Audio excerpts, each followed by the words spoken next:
one of my pet favorites in life is hoaxes. I love hoaxes. One of my ironclad rules of hoaxes is if it sounds like a movie, it probably is a hoax. And I think it's because when people are making stories up, all they have is TV and movies. So they take a scene, they internalize a scene from a movie. And it's very interesting. Anthony Rapp did this a couple of times.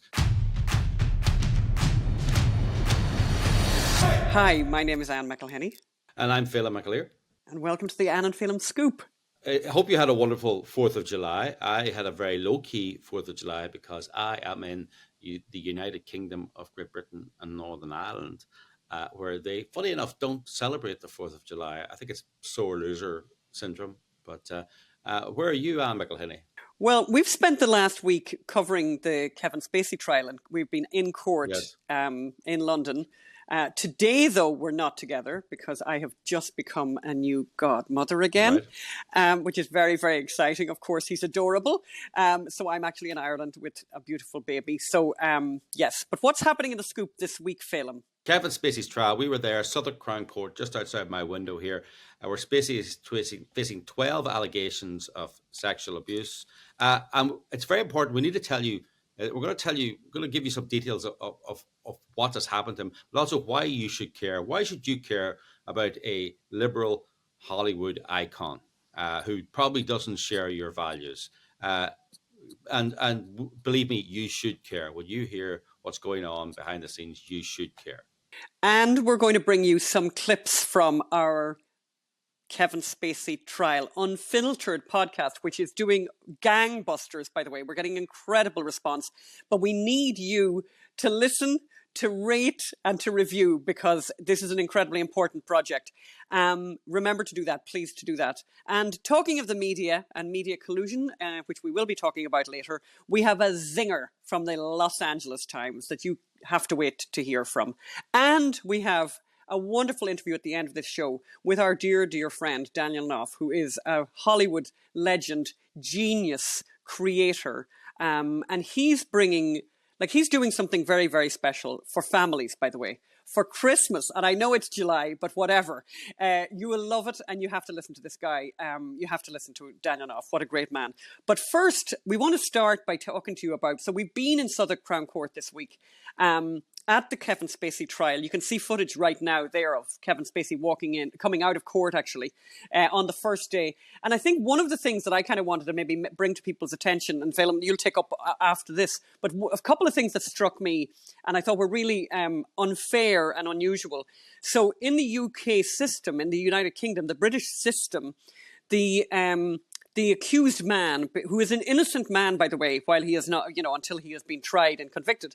So at the moment, he's an innocent man. However, in the UK system, he's in a dock and they have the cops kind of surrounding him, which I think is prejudicial for the jury because it makes him look pretty bad, even though he's in his suit and he's, in his civvies and all that. But if you think in the US system, the person who is up on trial for murder, by the way, or whatever, extraordinary crime, sits there with their lawyer, which from the jury's point of view kind of gives them a legitimacy that I just feel it's very, very prejudicial. I was very surprised at that. I think the other thing I was surprised about, and maybe you can explain it, maybe Phelim, but I think the UK system is also very different in terms of jury selection. The jury selection took no time at all. It was very, very fast. What happened was quite a large pool, I think it was 28 originally, came in. They were asked to fill in a questionnaire, I suppose. And the judge even mentioned and kind of laughed about it and said, obviously, we know you all know who this guy is. We don't expect you not to know who this guy is. But I think they were kind of asking questions as well about what they knew about previous cases with him, etc. But it all happened really quickly. It actually happened quite quickly. Right, Phelim? Well, funny, the reason there's used to be you could challenge and each defendant would have multiple challenges, maybe 6 each. And actually, this is actually very instructive about how the state works and how the state if the state wants to screw you, the state will screw you. So it was actually an IRA trial in the UK where I think there were 6 defendants and they were being charged with bombings in Britain. And they used each of their 6 challenges or multiple challenges to get a very sympathetic jury. And funny, it was all connected to the Birmingham bombings. They were being charged, and it was clear that they had done other things, but they had already convicted people for those other incidents. So they couldn't. So the jury spotted this during the trial, like, you're not telling us the full truth, and acquitted some of the guys and didn't find them guilty of the things that they were supposed to, because they had been, quite selected. So the government then brought in this law that basically you couldn't challenge a juror unless there was serious bias. So this is an example, and this is why we're doing the Kevin Spacey podcast, is because they bring in changes to the law, they bring in changes to the justice system, and Spacey was a victim of this, to get people we don't like. Everyone's in favor. Let's get the IRA bombers. Let's get Kevin Spacey, and conservatives don't care. Conservatives are supposed to feel like they love the rule of law. Let's get this guy who's a Hollywood liberal. But look, they changed the law for him so they can come for us. That is just it. Simple. You're right. He's sitting in a dock, in a glass box, as you say, and I think and in the most horrible courtroom I think we've ever been in. Oh. And Anna, we've been in some courtrooms, haven't we? One of the things that's extraordinary to me about Southwark Crown Court, because, we've all seen those British dramas, where, the person ends up in court and it's all milady and all of that. And the guys are wearing their wigs and stuff. But I have to say, the building, Southwark Crown Court, I've heard this, it's kind of a liberal thing, by the way, where people talk about a sick building, a diseased building. Honestly, I think if you had to work in that place, you'll end up with cancer. First of all, it has this horrific lighting, horrific sort of 1970s, circa 1970s fluorescent lighting that kind of buzzes and flickers and gives off, and everyone turns jaundiced underneath it. And then there is basically almost every space has no windows, no natural ventilation. There are then these jerry-rigged kind of fans all over the place. There are these really narrow corridors where people are squashed in. And obviously, because of the interest in this court case, there's an enormous number of journalists, and we're all squashed into these corridors. And it's horrible. It's a horrible environment. But this is what we do for you, that we will bring you this news. And I just wanted to bring it to a conscious level for people, because I just think, my God. I think spending 3 or 4 weeks there as a defendant is punishment enough, almost. It's awful. And very interesting, you said people working there. Notice the courtrooms are all interior. There's no windows, but the offices that people work in, they all have windows. So the workers have given themselves nice offices with windows, and made sure that the people in the courts, they suffer. What we want to do now is we want to give you a few more tastes of the Kevin Spacey podcast that we've been working on. It's called Kevin Spacey Trial Unfiltered. The Kevin Spacey Trial Unfiltered. Listen to it, review it, give us a rating. We'd really appreciate it. But let's get a flavour of some of the things that come up in this podcast that are important. And I think one of the first things that comes up is the Me Too movement. This is the environment into which Kevin Spacey landed and where his career completely ended. And what I think happened was the culture changed from skepticism in relation to people making allegations about whatever, which is a healthy thing, I think, to a complete 360, where overnight it was believe all victims. I would even argue, Anne, it went more than 360. If you listen to the PR people panicking here. So the context of this is, he got an email on a Sunday saying, we're going to publish this article alleging you assaulted a 14-year-old boy. We're going to publish it this evening. And if you look at the internal emails, and we've got those and they're in the podcast, you look at those emails, the PR people are completely panicking, because no longer can you deny something. If you haven't done anything, or if you have no memory of something you did 30 years ago and you're pretty sure you didn't do it, it's just seen as disrespectful to deny it. You're seen like blaming the victim. And it's like, well, maybe there is no victim. But no, among the elite PR people, among the cultural elite, among those highly educated, credentialized elite, they were saying it's no longer acceptable. This is the atmosphere of Me Too. It's no longer acceptable to say I didn't do it and you're a liar. So that's the atmosphere. when that email came in to Kevin Spacey accusing him of sexually assaulting a 14-year-old fellow actor, Anthony Rapp. Let's listen to this first clip. Suddenly, everyone was re-examining what was acceptable in the entertainment industry. And there was also a rewriting of the rules that had previously governed how the media and the public responded to allegations. In the court of public opinion, there would be no presumption of innocence. Once the floodgates opened on this, you started to have hashtags like believe all women, believe all victims. There was suddenly a newfound respect for victims telling their stories. Automatically, victims were starting to be given more credence than the accused. Whereas, 5 minutes earlier, the more powerful person was given more credence. That was a big shift. With this shift, even protesting one's innocence was frowned upon. Jennifer Keller was one of the lawyers who later represented Spacey when Anthony Rapp sued him for damages. She explains the difficulties Spacey and his advisors had with adapting to the Me Too and Believe All Victims moment. He was surrounded by advisors and PR people who were telling him that you can never say something didn't happen. It's disrespecting the victim. You'll be victim blaming. It's all part of this whole developing ethos. That you believe the victim. You can't say it didn't happen. And we had all the back and forth. Spacey later told the court that he felt under pressure to express regret, even if he didn't think he had done anything to be sorry for. This is a reenactment of his trial testimony. And everyone was telling me, my publicists were very, very nervous about the PR angle and the crisis of it. And you have to respond to this, and you have to say you're sorry. And even if it didn't happen, you can't push back. They're all going to call you a victim blamer. There was all this. And look, these were professional people. They were trying to help me. They were doing the best they could, but this was unprecedented. And I literally didn't know how to respond.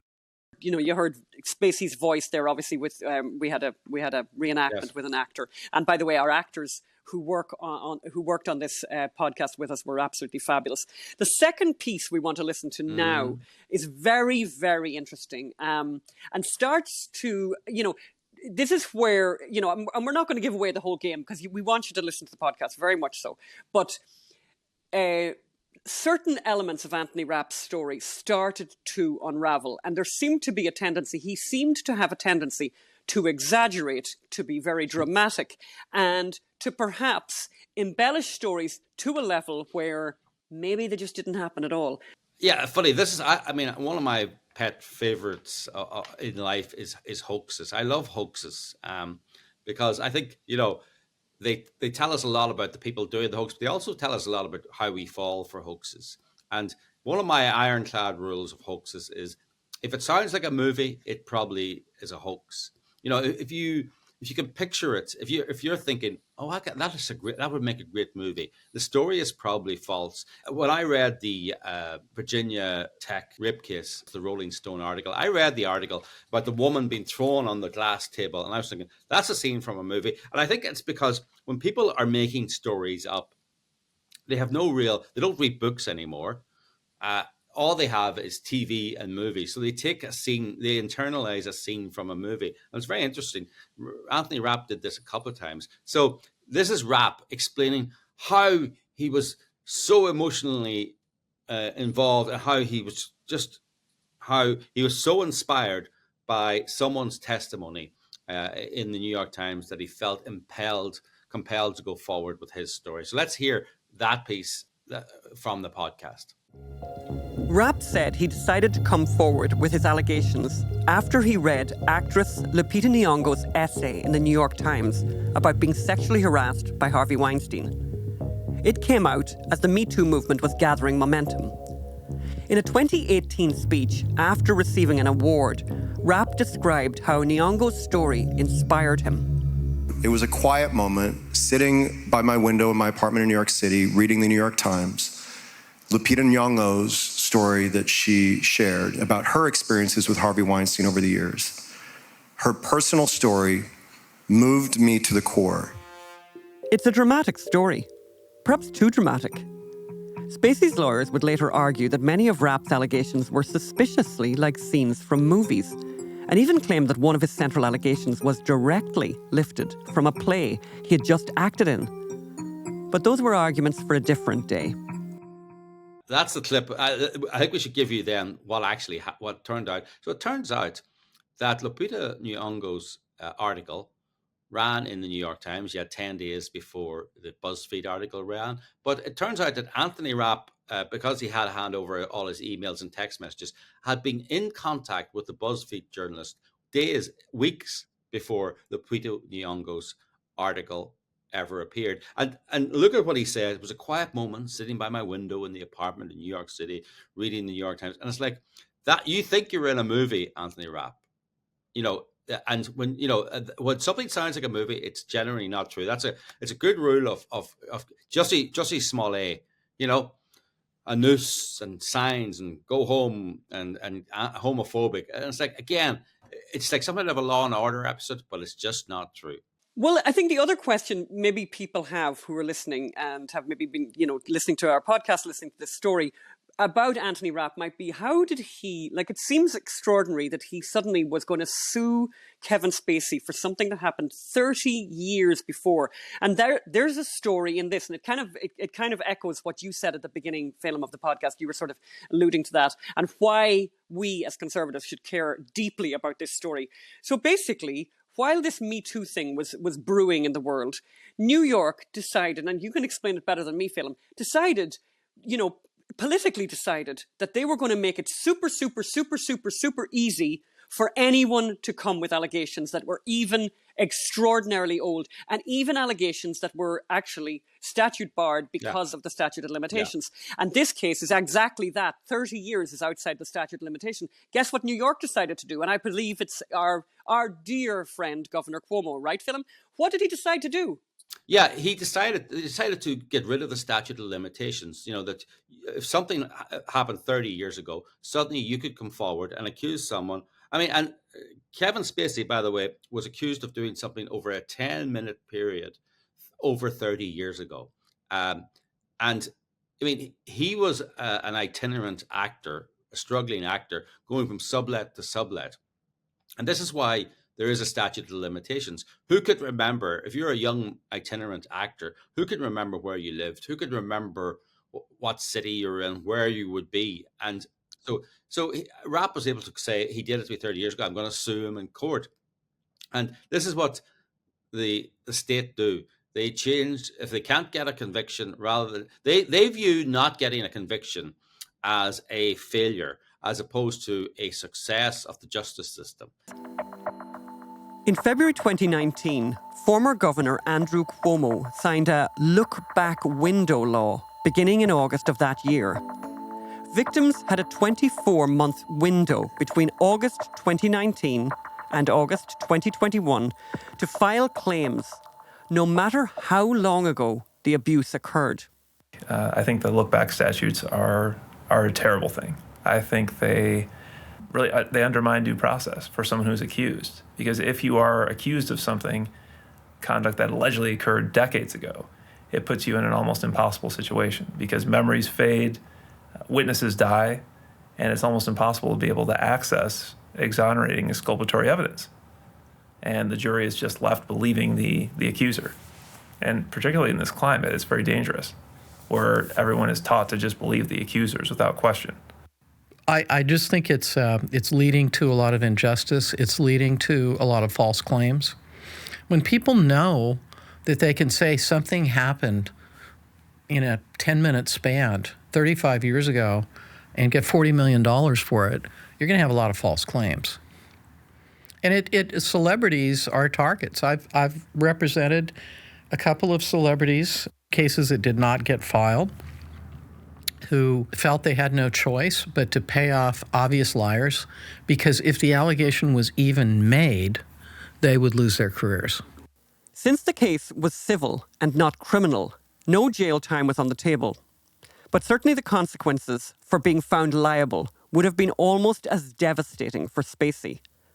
There would be no coming back from that kind of scarlet letter. However, there are distinct differences between civil court and criminal court, with different risks and rewards. In a criminal case, the jury needs to be convinced beyond a reasonable doubt as to the defendant's guilt.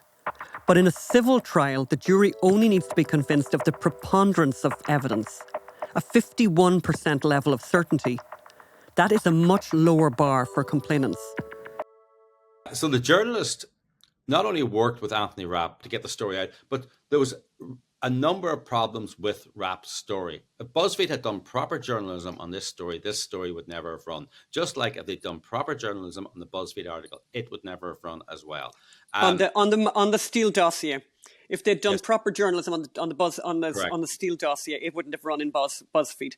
But the problem was, in both cases, the stories were too sexy, they were too fabulous, that the last thing you wanted to do was to fact check and realize you're going to have to pull this story. Yeah. I mean, how great that they would have this, they would be the ones responsible for Kevin Spacey being destroyed, but even nicer to be responsible for destroying President Trump.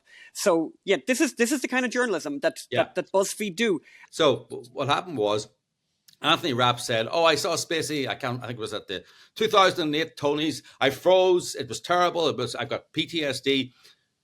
𝘼𝙣𝙇𝙇𝙊𝙑, the BuzzFeed journalist, did some research, and Kevin Spacey had never attended those Tonys, right? So the story was not true. Anthony Rapp is a great witness from 30 years ago, but he can't even remember what happened 10 years ago. So he knows this is a credibility issue, so he just decides to memory hole it, pretend it never happened. And there's other aspects too. So let's hear that, and let's even see what the judge says as well. They revealed that 𝙤𝙣 seemed to be willing to collaborate with Rapp to cover up discrepancies between his memory and provable facts. Here's lawyer 𝙁𝙊𝙇 𝙊𝙒 questioning 𝙤𝙣 about how he decided to present, or rather, not present, an inconsistency in Rapp's account. This is page 31 is an exchange on October 27, 2017, starting at 5:01 p.m. Do you see that? Yes, I do. And your text is in gray, right? And Mr. Rapp's appears in blue. Correct. Right?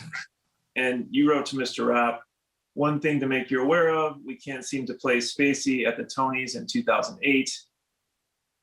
He didn't present Tonys in 2008.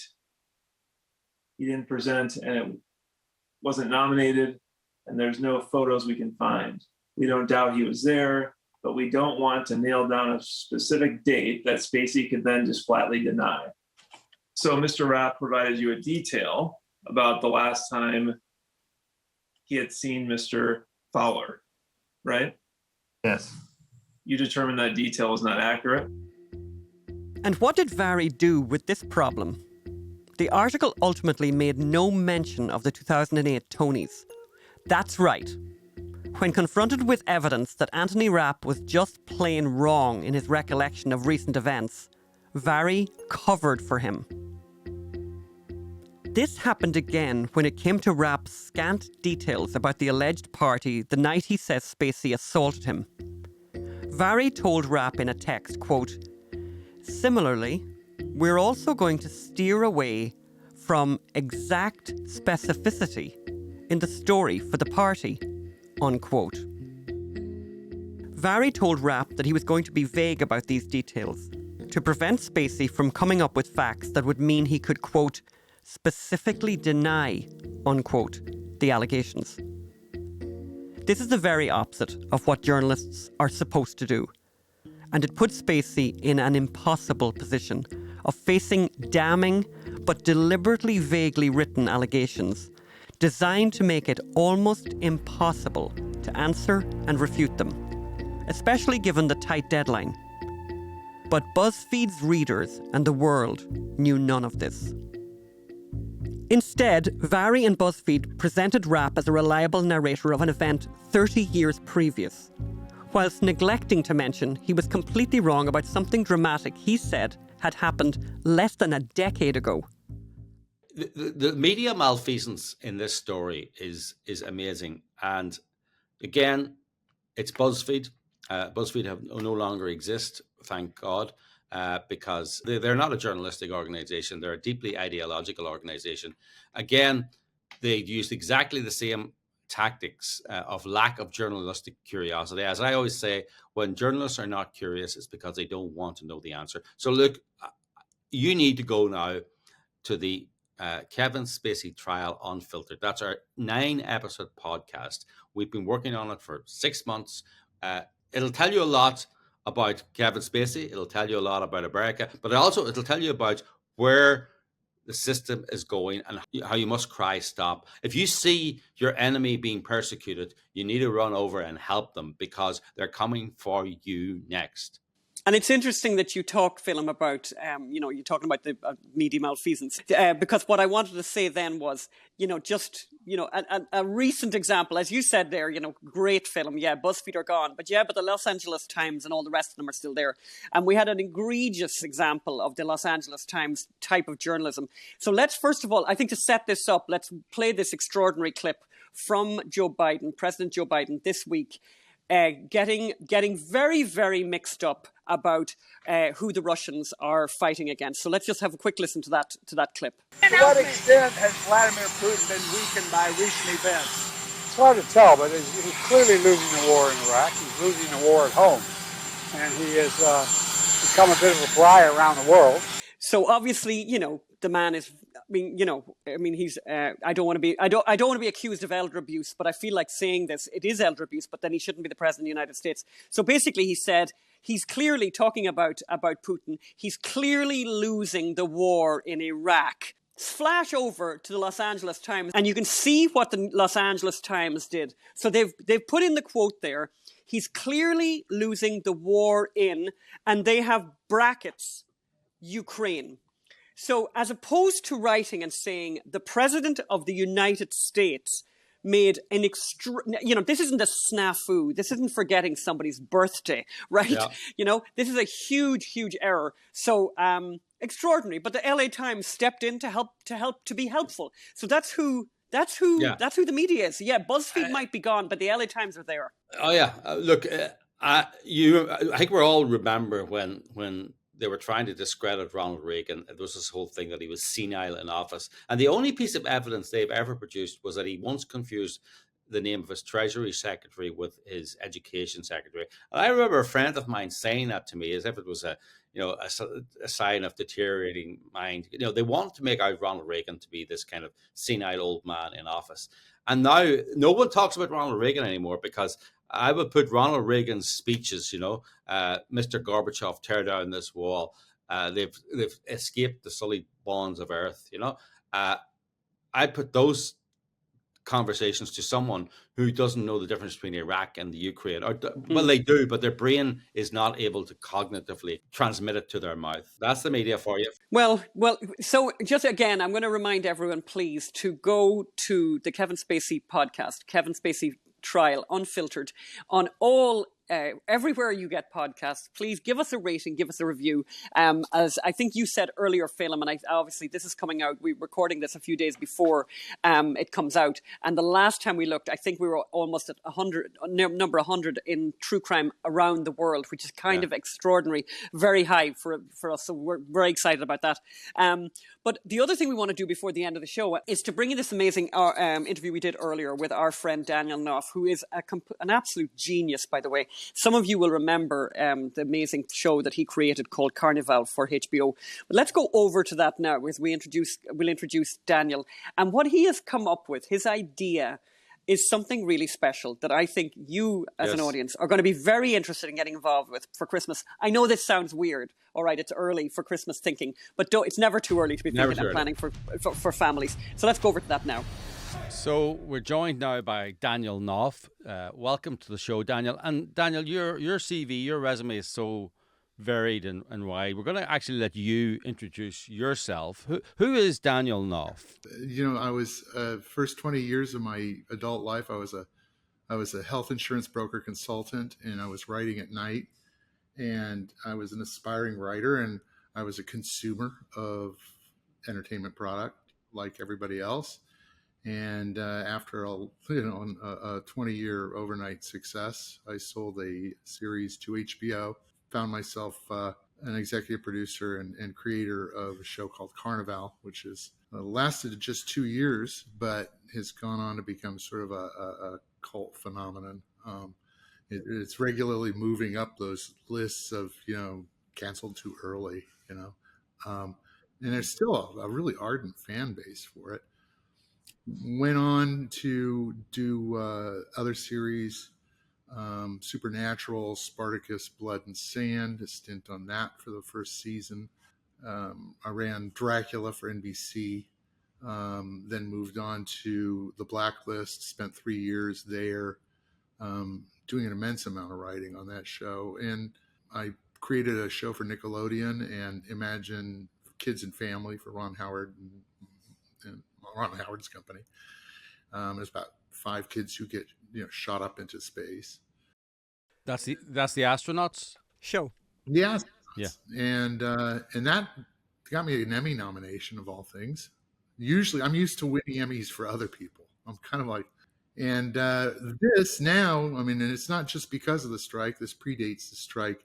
I've been moving into publishing, and I just recently published a book called Stupid Writer Tricks that's chock full of tips and about craft and about navigating the business for aspiring screenwriters and that's very, yeah, I didn't know about that. Yeah, tell us, what's the name of that book again? It's called Stupid Writer Tricks. It's available on Amazon, and it's a funny book.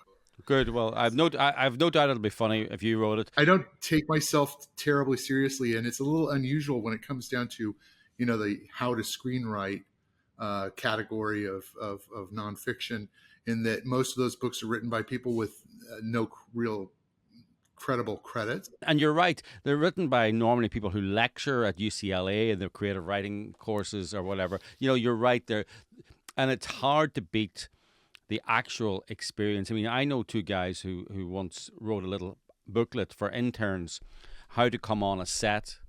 Because no one ever told them what you do on a set, right? And, the do's and don'ts of coming on a set. And I remember sorry to go off on a tangent here, I remember people starting journalism, no one ever told us, we did journalism course and people now do 3 years of journalism, no one ever tells you how to phone a source and ask them questions.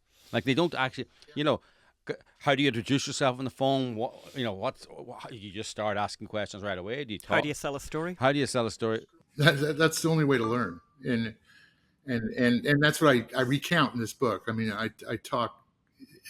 It's interesting because a lot of my colleagues and peers save everything, papers and contracts and various drafts, and as if I'll have something for the Smithsonian or something. And I've never been a big fan of that, and I always figure, I'm just going to stand or fall by the work. And but during this one period of my life where I was transitioning from being an insurance broker to being a writer, I had this website and I was creating these rants. And my daughter reread them. She said, "You really ought to publish these because it's really good stuff." And it was me making mistakes and just making my way into the business and blowing it, and what not to do in a meeting and how not to take notes. And oh my God, I love this. Yeah, well, we need to read this. Funny, we got off on a tangent there, but that's that's the only interesting part of my life. Well, no, I would dispute that. And I'm writing Carnivale, and the reason we're here today, and I know people may think it's a bit early for Christmas, but we should, if you want to plan your Christmas early, yes. One great thing to do would be to go and buy or subscribe. So subscribe at Substack to Gingerbread, which is Daniel's new project. Gingerland. Gingerland. Sorry, there's obviously gingerbread in it, but Gingerland. Tell us about what is Gingerland. It sounds to me, when I started reading it, it made me think about Dickens and how Dickens published his books episodically. So people had to wait, they were stuck waiting for the next chapter and in anticipation. And I think, are you following something of a similar model here? My model is Charles Dickens, and for a couple of reasons. And one is at the time he wrote A Christmas Carol, he was living in a very, very cruel, rough era, a coarse era, and where Christmas was not really considered a big holiday. And the movie The Man Who Invented Christmas does a pretty good job of recounting that milieu. And I really think that we live in an analogous time now. And I thought, I've been thinking that, what the world needs is a really good Christmas story that celebrates all those things, the spirit of Christmas, generosity, looking after people who aren't as well off as you are, kindness, understanding that we're all just, as they say in the movie, we're all passengers in this life together, and that nobody is superior to anybody else, that we need to take care of each other. And Christmas is the season where we do that. And so that's one of the big inspirations for me, was A Christmas Carol. And so, yeah, I mean, I'm not going to compare myself to Dickens, because that's... So I think we should explain to people. I think we should Substack and all yeah, that. some people, because a lot of people out there might not know what Substack is. Substack is, well, you tell us what Substack is. Yeah, it's interesting. It's an interesting. I think that's what, in some ways, when you think about, Dickens, by the way, was an innovator in that way, that of publishing his novels episodically. And Yeah, so people- in a way, what you're doing is a kind of a version of that. So you've looked at kind of the landscape of opportunities, and there is this new technology, in a way, right? There's this new way of getting information out to people that kind of bypasses the traditional gatekeepers. Like Dickens, I started my life as an entrepreneur, and so I'm kind of a bit of a writer, businessman, and there were a couple things I wanted to do. I want to retain. I could have gone straight to the studios and pitched this, but what I wanted to do is retain the IP and control the IP. And I looked around. We could Kindle publish it, and then just start, trying to get people to pre-order it, and do all that and advertise, and that's the standard way, I think, for most self-published authors.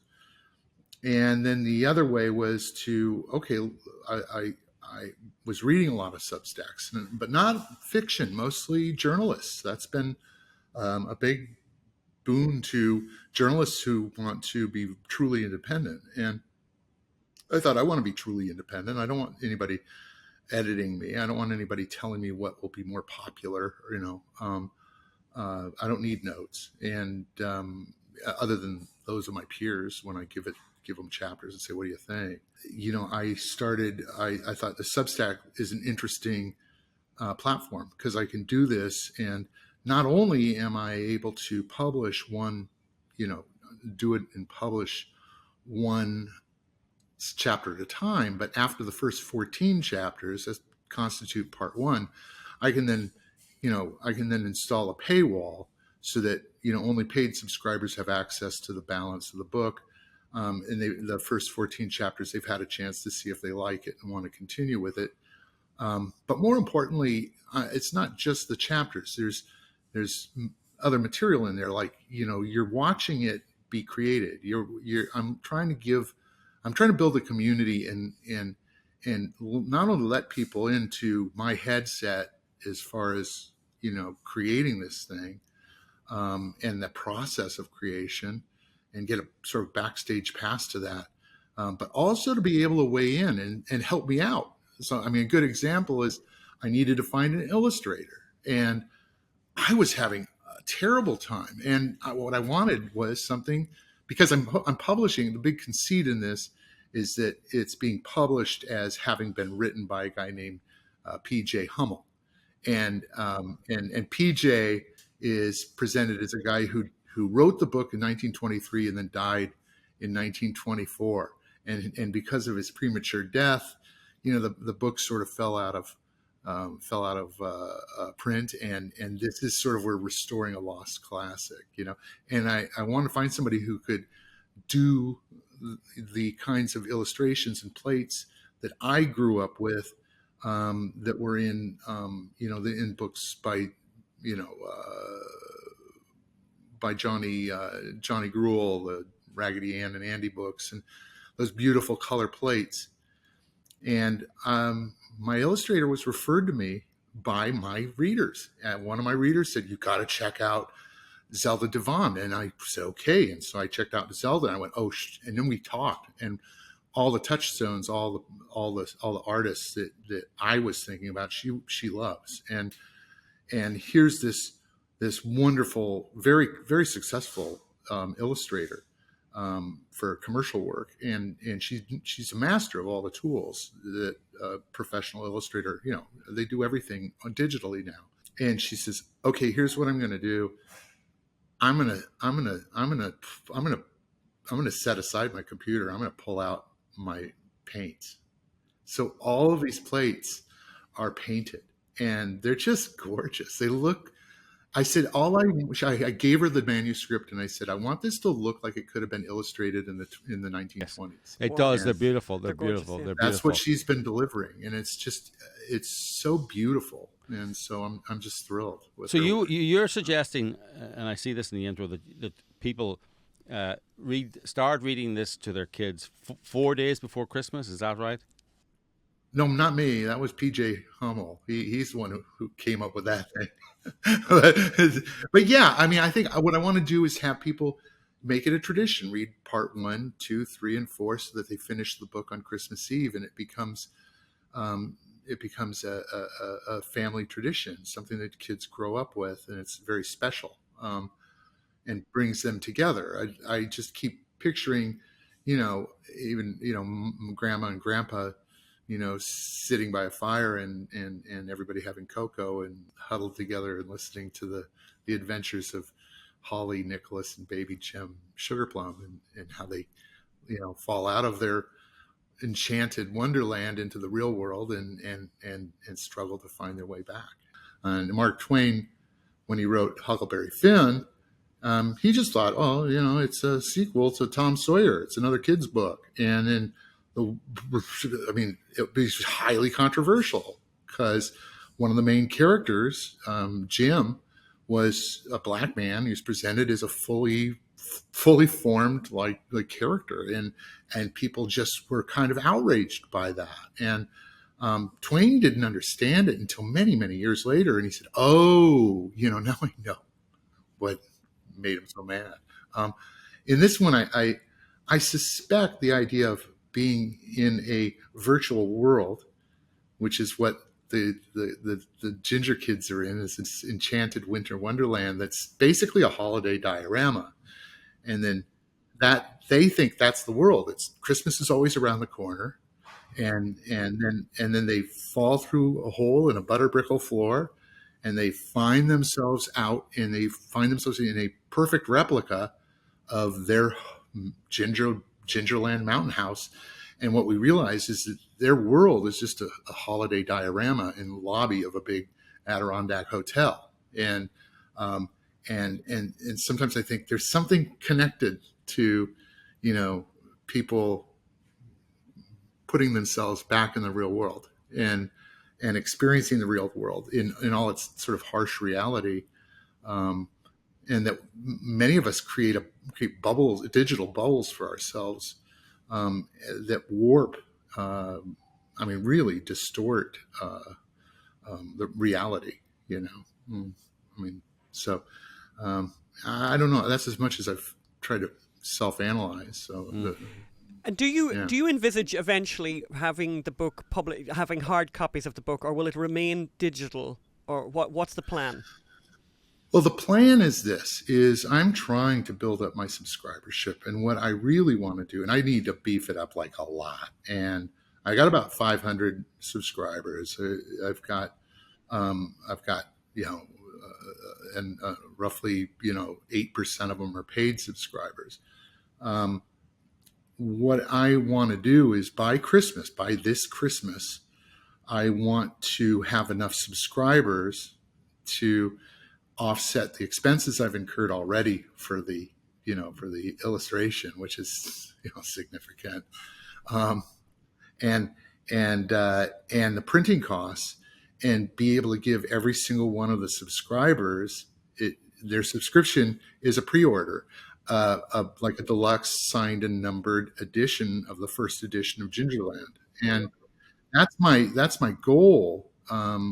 I'm just trying to figure out how to get there because I'm not a big marketing guy. So I guess it's getting on podcasts like this. Yes. So how do people subscribe? How do people subscribe to your Substack? I'm always posting things on the internet. They can go to my website. There's a button there to go to Gingerland right up at the top. It's very easy to remember. It's Knauf, Knauf, my last name, .tv. They can also just go directly to Substack and type in Gingerland, and it'll take them there as well. They can probably put in Google Substack Gingerland, and it'll be right there at the top of the the data pile. And what we're going to do is we're going to put all those links very clearly in the show notes so people can just click. And it's free. Doesn't cost anything. And if you want to upgrade, if I can pull this book thing off, that'd be great. But even if I don't, I'm telling people your name as a supporter of this project will end up in the acknowledgments and, at the end of the book. And maybe 100 years from now, your name will be in the book as one of the people who I couldn't have done it without. So, a lot of our people are out there complaining about the stuff they're watching on TV, the stuff they're reading, the messages they're getting. There's no messages in this book except joy and fun and laughter and kindness and a Christmas message and a message about the real world versus a made-up world. It's very interesting themes. So you need to go now and you need to go to Substack and put in Gingerland, or you need to go put into the Googles Gingerland Substack and subscribe, because so let's support people like Daniel. Ideology free. It's ideology free. And it's funny when you describe how you'd like people to, potentially coming up to Christmas, do this, reading to children, like in the 4 different parts of the book. It's funny how clearly, certain things in your life, whatever age you get to, that stand out, like really stand out. And I can see the room my mother, and you should look it up sometime. She read a book to us called The First Confession. It's a short story, written by Frank O'Connor, an Irish writer. It's absolutely brilliant. But I have such a memory of her reading that to us, and I think there's something. Children are all stuck looking at devices, but honestly, there's nothing quite like a grown-up that's loved reading to children. They just adore it, and it's funny. They can hook into that. It's funny. It's almost like that's hardwired into children. Yeah. That even though they've got all these devices and TVs and all this kind of stuff, their own mum or dad reading to them, there is nothing quite like it. And I think that this is something. So I would encourage people to subscribe to Daniel's book and to do the thing that he's asking for people to do. And then, and you can show. And I've read. I haven't read the whole book, but I've read quite a bit of it. And I mean, you need an adult reader. It's not a the child can't read this himself or herself. So you need a nice adult reader to read this. But there's so much adventure in it, and there's so much kind of geography to it, and smells and color in it through the descriptions that Daniel has, that it's a really gorgeous thing. And it could be a really lovely, as you say, Daniel, it could become this gorgeous family tradition. And I think there's just not enough of that. It's written in it took me a year to write this thing, and when I write screenplays, I'm fast. I mean, I can write an episode of network television in a week. It's quick. But a big part of writing it was finding the voice for the book. And I started it as a true children's book with a limited vocabulary and simple sentences. And I realized this isn't working. I don't like the way this is going. And then I thought about all the books I loved as a child. And, foremost among them was Roald Dahl's work. And he didn't write down to anybody. And those books were really designed to be read to children rather than read by children. Though I've sat down with my 11-year-old, and she'll get so excited when I'm reading it, and she'll go, "Okay, let me read now. And she'll grab it and she'll tackle a chapter. And it's a challenge for her, but she's able to sound out the words. And if she needs a definition, I'm happy to give it to her. And so she's learning. And so it's not something that a child might want to read by themselves unless they were, I think 11, 12, 13 years old. But for the little ones, it's like reading Charlie and the Chocolate Factory. They're gonna understand that story, and it's written in a fairly sophisticated prose style. And like Roald Dahl, there's some. I mean, it's like a gentle Roald Dahl. There's some acerbic passages in it. The bad guys are not your typical bad guys. The bad guy is this, rapacious corporate beast who, wants to show her big resort company just how how amazing she is, and so she's bent on destroying Gingerland, and her cohort is this sort of pompous artist, sort of beatnik, and he's Monty, and he's very full of himself, and so it's the kinds of people that kind of make all our lives a little bit less fun. So that's a great description. A gentle Roald Dahl, right? Yes, right. yes. Very nice. I would agree with that. So Daniel, tell people again where they can get it.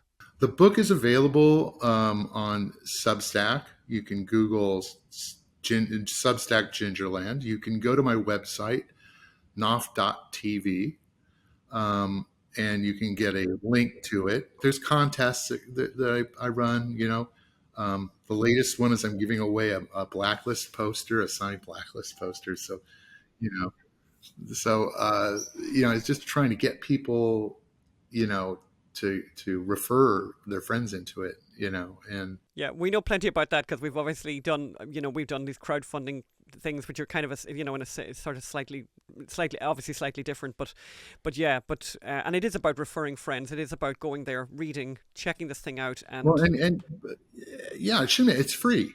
It's complete. You can subscribe for free, and I'm pretty sure that a lot of you will want to upgrade to read the rest of the story. Yeah. But come on, people out there, subscribe for free to this beautiful children's book, Gingerland, and then if you like it, you have the opportunity to subscribe and support real artists telling good stories, true story, not true stories, but story, not true. I mean, when I say true stories, I mean genuine stories. Yes. No ideology. Yeah. Something that your kids will love, you will love. There are no live gingerbread people, Phil. I'm sorry to disavow you of that belief, but no. Well, I have PJ Hummel. PJ Hummel says differently. Yes. Mr. Daniel Knauf. Yes. In 2013. I'm just a cynical bastard. No. Oh yeah, you discovered him, but you're going to tarnish his legacy by saying live on the interwebs that it's not true. Get you to a nunnery. Okay. Well, listen, we're very, very thankful for your time today, Daniel, and we'll have all those links up in our show notes. Thank you very much for having me. No, it's all Great. good. Wonderful. Thanks so much, Daniel. We'll see you soon. Bye. Take care. So we're going to put all of the links to Gingerland up in all the show notes, so everyone will know how to find Daniel, how to find Gingerland, how to subscribe, how to help Daniel, and how to get a copy of the book, because I think that's the plan, right? And I love his idea of doing this episodic, creating a very special family time when you read chapters together. And as we said in the piece, it's the child can't read this himself. A small child can't read this himself, but children, there's nothing they love more than being read to. They absolutely adore it, and we know that. So we do know that. Yes. But this is we've kind of come to the end of the show, Phelim. Yes. Well, I just want to say, people, please subscribe to Gingerland, and you're so right. Children love being read to. I mean, I was shocked. Remember, we were with a child. They will just want you to read the same story again and again. And by the way, it's not sanitized. It's family friendly, but it's not sanitized. Children love a bit of argy-bargy and a bit of this, and a bit of that. It's not soft. It's nice. It's great. It's wonderful. And please subscribe to Gingerland and make this a family tradition. We need better traditions, not worser traditions. Yeah, and I think and I would really urge people to support Daniel, because he really is, he's an artist, and he's one of our own, and he's a huge star, by the way, in Hollywood. I mean, this is a guy who he wrote the Astronauts. I think he might have created Astronauts, actually, and I think he was either nominated or won an Emmy for that. Was also involved in The Blacklist. He has a very, very luminous career, and we're hoping he has a very luminous career going forward. But please do support Gingerland. And please, please do support us. And the best thing that you can do for us right now is to go to Kevin Spacey Trial Unfiltered. Give us a rating, give us a review, and enjoy the rest of your holiday week. If you're traveling, I know it's a nightmare out there. We have been traveling and it's a nightmare out there, and I know that. And so travel safe, please. Please do travel safe. I think a quick way to get to the podcast actually is kevinspaceypodcast.com. So please go there. Leave a review, rating. It's very important. It's important that we stand up for justice and the rule of law, especially around this Independence Day. So good luck, and we'll see you again next week. Thank you. Bye.